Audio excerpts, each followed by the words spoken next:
રાજકોટમાંથી સમાચાર સામે આવી રહ્યા છે। રાજકોટ પાલિકાના નવા પદાધિકારીઓ જાહેર કરવામાં આવ્યા છે, જેમાં નેહલ શુક્લ બન્યા રાજકોટના નવા મેયર। ડેપ્યુટી મેયર તરીકે દક્ષા વસાણીની વરણી કરવામાં આવી છે, જ્યારે પરેશ પીપાળિયા બન્યા સ્ટેન્ડિંગ ચેરમેન અને ભાજપ મોવડી મંડળે નામો પર મારી મહોર।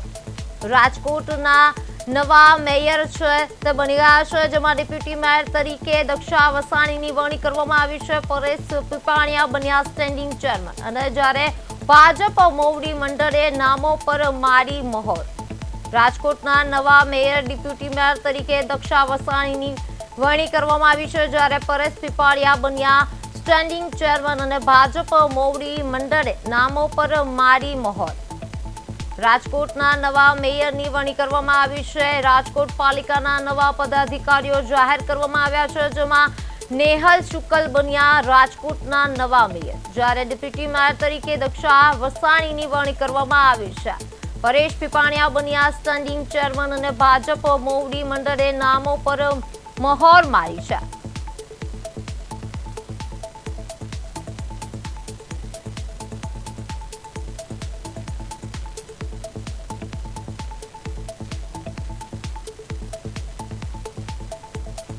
રાજકોટ પાલિકાના નવા પદાધિકારીઓ જાહેર કરવામાં આવ્યા છે, જેમાં નેહલ શુક્લ બન્યા રાજકોટના નવા મેયર, જ્યારે ડેપ્યુટી મેયર તરીકે દક્ષા વસાણીની વરણી કરવામાં આવી છે અને જ્યારે પરેશ પીપાળિયા સ્ટેન્ડિંગ ચેરમેન બન્યા છે અને જ્યારે ભાજપ મોવડી મંડળે નામો પર મહેર મારી છે।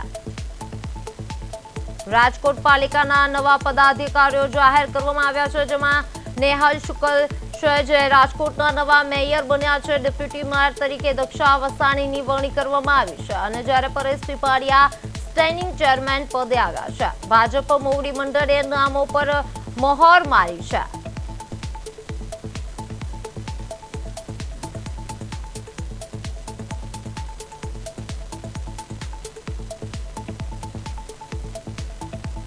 રાજકોટ પાલિકાના નવા પદાધિકારીઓ જાહેર કરવામાં આવ્યા છે, જેમાં નેહલ શુક્લ રાજકોટના નવા મેયર તરીકે નિમણૂક કરવામાં આવી છે, જ્યારે ડેપ્યુટી મેયર તરીકે દક્ષા વસાણીની વરણી કરવામાં આવી છે, જ્યારે પરેશ પીપાળિયા સ્ટેન્ડિંગ ચેરમેન બન્યા છે અને ભાજપ મોવડી મંડળે નામો પર મહોર મારી છે।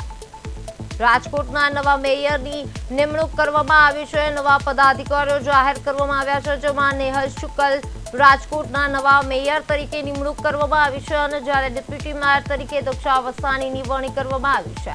પરેશ પીપાળિયા સ્ટેન્ડિંગ ચેરમેન અને જ્યારે ભાજપ મોવડી મંડળે નામો પર મહોર મારી છે। રાજકોટમાંથી સમાચાર સામે આવી રહ્યા છે। રાજકોટના નવા મેયર તરીકે નેહલ શુક્લા બન્યા છે।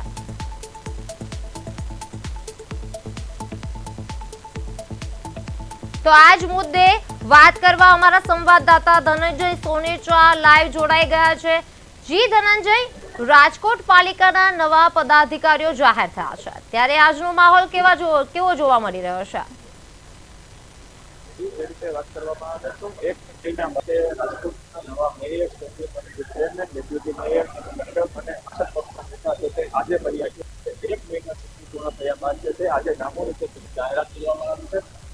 મેયર તરીકે નેહલ શુક્લનું નામ જાહેર કરવામાં આવ્યા છે। તેનાથી ખાસ કરીને વાત કરીએ તો નેહલ શુક્લને જ્યારે ટિકિટ ના આપી ત્યારે શૈલેષ સ્વામીની જગ્યાએ છે, ત્યારે નેહલ શુક્લ કહેવાય કે ઉપર જઈ અને પોતાની ટિકિટ છે તે કન્ફર્મ કરાવી હતી ને તે છે તે બ્રહ્મ સમાજમાં આગળ આવી રહ્યા છે। તેમજ ખાસ કરીને સ્ટેન્ડિંગ કમિટી ચેરમેનની વાત કરવામાં આવે તો પરેશ પીપળિયાને છે તે હોદ્દો દેવામાં આવ્યો છે, જે પાટીદાર સમાજમાંથી તે આવી રહ્યા છે। તેમજ ખાસ કરીને તે વોર્ડ નંબર 6 માંથી જે સીપીઆઈને છે તે આવ્યા હતા। તેમજ કુલ રાજકોટમાં વાત કરીએ તો 72 માંથી છે તે 65 સીટ ભાજપાને મળી હતી। તેમજ ડેપ્યુટી મેયર તરીકે દક્ષાબેન જે છે તેમને છે વસાણીને તેમને છે તે નિમણૂક કરવામાં આવી છે, જે લોહાણા સમાજમાંથી આવી રહ્યા છે કે જે લોહાણા સમાજ છે તે દરેક સાથે લઈને અનેક વાદ વિવાદો છે તે સર્જાયા હતા। તેમજ ત્યારે આજે મહિલાઓને છે તે ડેપ્યુટી મેયરનું પદ આપવામાં આવ્યું છે। તેમજ આગામી કહેવાય કે બીજી તરફ વાત કરીએ તો 23મા મેયર છે તે નેહલ શુક્લ બનવામાં આવે છે અને સાચા પક્ષના નેતાની વાત કરવામાં આવે તો ઓબીસી સમાજમાંથી હિરેન ખીમાણીને છે તે બનાવવામાં આવ્યા છે। મંડપ પક્ષ તરીકે છે તે ક્ષત્રિય સમાજમાંથી સંજયસિંહ રાણાને છે તે બનાવવામાં આવી રહ્યા છે। આજે છે જનરલ મોદી બેઠક પણ મળી છે અને હવે તમામ લોકો અધિકારીઓ છે તે કઈ રીતે રાજકોટના કામગીરી નવો સમય રહેશે.